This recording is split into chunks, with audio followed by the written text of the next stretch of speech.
देखिए बच्चों, इस करंट अफेयर में हम लोग इस टॉपिक में हम लोग डिस्कस करने वाले हैं डीआरडीओ के बारे में कि डीआरडीओ चर्चाओं में क्यों है।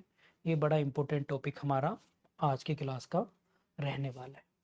तो अभी हुआ क्या है कि डीआरडीओ ने एक सुखोई 30 MI से स्वदेशी अस्त्र था एक BVR-AAM, इसका जो है सफल टेस्टिंग की है, परीक्षण किया है इसका। ये आप लोग याद रखेंगे, इसको अंडरलाइन कर लेना सारे बच्चे। तो इसको पढ़ लेते हैं ये है क्या और इसके बारे में थोड़ा देख लेते हैं। ये टॉपिक साइंस टेक में काउंट करते हैं बच्चों हम लोग, ठीक है। तो ये कहाँ से हुआ है? चांदीपुर उड़ीसा से हुआ है। परीक्षण किसके द्वारा किया गया बच्चों? टेस्ट किसके द्वारा कंडक्ट किया गया? भारतीय वायुसेना। और वायुसेना में कौन था इसमें? सुखोई 30 MKI, ये आप लोग याद रखेंगे। और दूसरा कौन था? डीआरडीओ, ठीक है। इसमें इसमें जो डीआरडीओ ने कौन सी मिसाइल बनाकर दी ने, उसका नाम था अस्त्र BVR-AM। ये आप लोग नोट करेंगे। BVR-AAM की फुल फॉर्म देख लेते हैं, beyond visual range air to air missile. इस फुल फॉर्म को जितने बच्चे जुडिशरी की तैयारी कर रहे हैं प्लीज, तो भाई इसको अच्छे से नोट कर लीजिए प्लीज।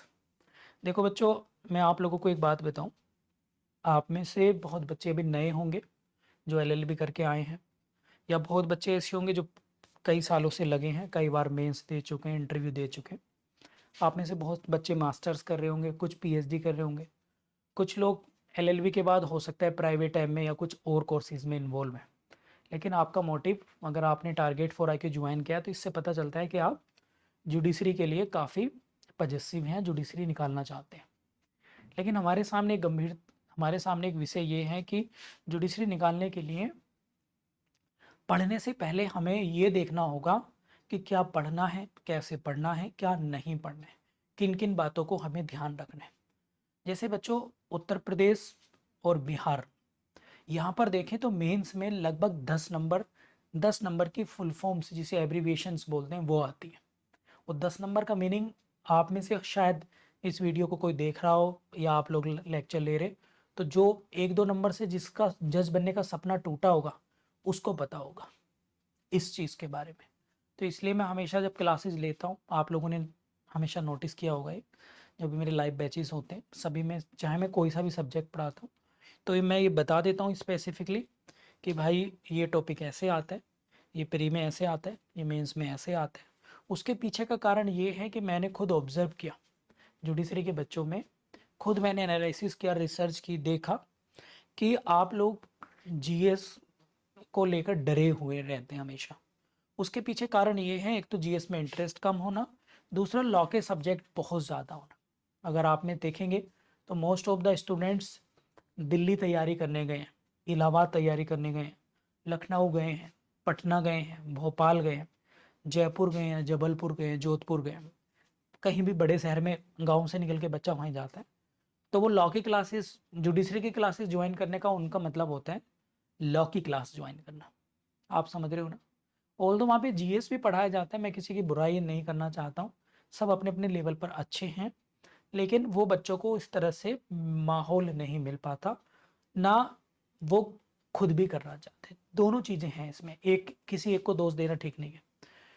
लेकिन मैं टारगेट फॉर IQ के माध्यम से पिछले 5-6 सालों से आप लोगों को देख रहे हैं, 2018 से 7 साल हो गए कि हम लोग GS को लेकर, मैं स्पेसिफिकली जुडिशरी के GS को लेकर इन चीज़ों को रहता हूँ, फोकस करता हूँ। तो इसलिए मैं हमेशा चाहता हूँ कि हम सभी सब्जेक्टों के साथ न्याय करें। जब आप सब्जेक्ट के साथ न्याय करोगे तभी जज बन के अच्छा न्याय कर पाओगे। वो सीधी सीधी सी बात है। मैं कभी ये नहीं कहता हूँ आपसे कि भैया पूरे दिन GS पढ़िए, नो, गलत हो जाएगा, वो GS का कोई फायदा नहीं है, ठीक है। तो आप लोग याद रखिए कि आप GS को भी प्रायोरिटी दीजिए, लॉ पेपर्स को भी प्रायोरिटीज दीजिए, लैंग्वेज पेपर को भी प्रायोरिटीज दीजिए, और ऐसे वगैरह जो आते हैं उन सबको प्रायोरिटीज दीजिए। अगर आप किसी एक पर ही डेडिकेट होकर फोकस होकर तैयारी करेंगे तो दिक्कत आ जाएगी। इस चीज़ को प्लीज़ ध्यान रखिए सारे बच्चे, ठीक है। तो चलिए आगे बढ़ते हैं। तो भारतीय वायुसेना और डीआरडीओ का ये मिशन जो है संयुक्त था। इसमें beyond visual range air to air missile का यूज़ किया गया। अब इसके कुछ फीचर्स पढ़ लेते हैं। जैसे स्वदेशी रेडियो फ्रिक्वेंसी सीकर से लैस, ठीक है, तो ये आप लोग जो है याद रखेंगे, एक ये लिख लेंगे। लक्ष्य पर 90% से अधिक मारक संभावना इसकी, किसी भी मौसम और समय पर। लॉन्चिंग प्लेटफॉर्म किसका यूज़ किया गया था? सुखोई 30 MKI, इंडियन एयरफोर्स का इस विमान का यूज़ किया गया था इसमें। तो ये प्री में क्वेश्चन बन सकता है आप लोगों का, ठीक है। और अभी आगे भविष्य में हम तेजस MK फर्स्ट, MiG-29K और राफेल, इनसे भी इसका ट्रायल लेंगे, ठीक है, ठीक है। ये आप लोग जो है याद रखेंगे। इसके बाद है लक्ष्य प्रदर्शन, टारगेट परफॉर्मेंस। 2 उच्च गति वाले मानव रहित हाई लक्ष्यों को सफलतापूर्वक नष्ट किया, ठीक है। मतलब एक ही हेलीकॉप्टर, इससे मिसाइल से 2 टारगेट को इसने हवा में ही वो बनाया, टारगेट बनाया, ठीक है। तो रेडियो की तरह काम करता है, हाई फ्रीक्वेंसी सीकर है, लक्ष्यों को जो है सिग्नल को पकड़ता है, मिसाइल के सटीक गाइड करता है। तो ये आप लोग जो है याद रखेंगे। इसके बारे में मतलब बेसिक है, कभी मेंस वगैरह में आ जाइए, ठीक है। अस्त्रा मिसाइल सिस्टम क्या है बच्चों, ये हम लोग देख लेते हैं। तो ये टैक्टिकल BVRAM है, जिसकी रेंज 80 टू 110 किलोमीटर तक की इसकी रेंज है, ये आप लोग याद रखेंगे। और 100 से 120 सेकंड में ये उड़ान की इसकी अवधि है। और इसकी स्पीड कितनी है? 4.5 मैक, ये आप लोग जो है याद रखेंगे। क्लियर? बाकी इसको चाहो तो आप छोड़ देना, कोई दिक्कत नहीं इसमें पढ़ने के लिए। और इसको मैन्युफैक्चर किसने किया है? तो भारतीय डायनेमिक्स लिमिटेड कंपनी ने। किसके अंडरटेकिंग? DRDO के अंडरटेकिंग, ठीक है। ये आप लोग जो है याद रखेंगे। अब थोड़ा DRDO के बारे में देख लेते हैं बच्चों। DRDO की फुल फॉर्म है defence research and development organisation. कई बार ये एग्जाम में आ गई है भाई, ये कई बार एग्जाम में आ चुकी है। स्थापना 1958 में। DRDO का हेडक्वार्टर कहाँ है? न्यू दिल्ली में, ये आप लोग जो है याद रखेंगे। DRDO का हेडक्वार्टर कहाँ है वो आप लोग याद रखेंगे, कहाँ पर है, ठीक है। डॉक्टर समीर वी कामत इसके कौन है? चेयरमैन है, ये आप लोग याद रखेंगे। और ये किसके अंतर्गत आते हैं? मिनिस्ट्री ऑफ डिफेंस के अंतर्गत, ठीक है। इसका उद्देश्य क्या है? भारत को रक्षा तकनीकों में आत्मनिर्भर बनाना। रक्षा तकनीकों मतलब जो डिफेंस टेक्नोलॉजी, जैसे रोबोट बनाना, मिसाइल बना कर देना, मिसाइल में कुछ इक्विपमेंट लगाना, बम बनाना, ये सब चीज़ें आप लोग जो है याद रखेंगे, ठीक है। चलिए, जैसे बच्चों एक चीज़ मैं बताऊं आप लोगों को, आप जैसे मिसाइल होती है, तो मिसाइल को लॉन्च करना, मिसाइल को ऊपर स्पेस में लेके जाना, ये सब काम होता है, स्पेस टेक्नोलॉजी का काम है इसरो का। और DRDO का काम क्या है? डिफेंस को मजबूत करने वाली चीज़ें, जैसे अग्नि 5, नाग, अर्जुन, इन सब में टेक्नोलॉजी वगैरह, बम बनाना, ड्रोन बनाना, इसका काम कौन करता है? DRDO करते हैं, ठीक है। ये आप लोग जो हैं याद रखेंगे। DRDO की कौन कौन सी परियोजनाएं अब तक हो चुकी हैं? जैसे हल्का लड़ाकू विमान तेजस, इसमें टेक्नोलॉजी प्रोवाइड कराई। अग्नि पृथ्वी मिसाइलों की जो सीरीज है वो बनाई है। अस्त्र मिसाइल बनाई है अभी। अर्जुन बनाया, टैंक जो होता है। एयरबोर्न रडार बनाया, रडार ये बनाते। आकाश मिसाइल बनाई है। नाग एंटी टैंक मिसाइल बनाई है। रुस्तम मानव रहित हवाई जहाज, हवाई वाहन रुस्तम, ये भी इन्होंने बनाया। तो इसको चाहो तो आप एक बार नोट कर लेना, ये सब DRDO का ही कमाल है, ठीक है। आगामी मिशन क्या होंगे DRDO के? अग्नि प्राइम। अग्नि प्राइम क्या होगी बच्चों? ये नई मध्यम दूरी की अग्नि श्रृंखला की नई पीढ़ी की मिसाइल होगी, न्यू जनरेशन मिसाइल होगी। एक बात बस इतना याद रखेंगे। सूर्य ICBM, ये क्या है? एक, इसमें 10,000 किलोमीटर तक की रेंज की मिसाइलें बनाई जाएंगी, ठीक है। निर्भय क्रूज मिसाइल, ये सब सोनिक लॉन्ग रेंज वाली मिसाइल बनाई जाएंगी इसमें। इसके बाद है HSTDB, हाइपरसोनिक तकनीक परीक्षण यान, इसमें टेस्ट किया जाएगा। स्मार्ट टारपीडो, पनडुब्बी रोधी युद्ध प्रणाली बनाई जाएगी। Supersonic missile assisted release the torpedo.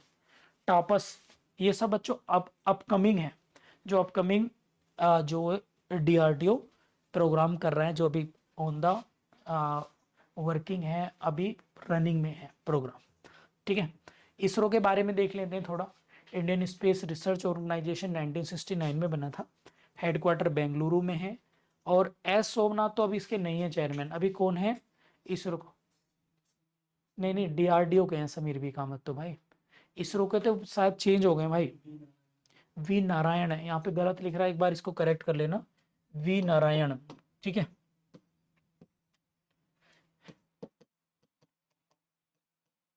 ये आप लोग नोट कर लेना, ठीक है। ये प्रधानमंत्री के अंतर्गत आने वाला विभाग है, तो ये आप लोग याद रखेंगे। इसका ऑब्जेक्टिव क्या होता है, भारत को आत्मनिर्भर बनाना, किसके लिए, साइंस टेक्नोलॉजी में, स्पेस के कार्यक्रम में, जैसे सैटेलाइट्स का निर्माण करना, लॉन्च करना, स्पेस में रिसर्च करना, डेवलपमेंट करना, ये सब चीज़ें इसका है। इसरो की उपलब्धि क्या है, चंद्रयान फर्स्ट, चंद्रयान 2, चंद्रयान 3 आप लोग याद रखेंगे। मंगलयान, पीएसएलवी इसका सबसे भरोसेमंद जो है लॉन्चल व्हीकल है। पीएसएलवी की फुल फॉर्म होती है पोलर सैटेलाइट लॉन्च व्हीकल। एक होते हैं जीएसएलवी, जियो सिंक्रोनस लॉन्च व्हीकल, ये आप लोग जो है याद रखेंगे, ठीक है।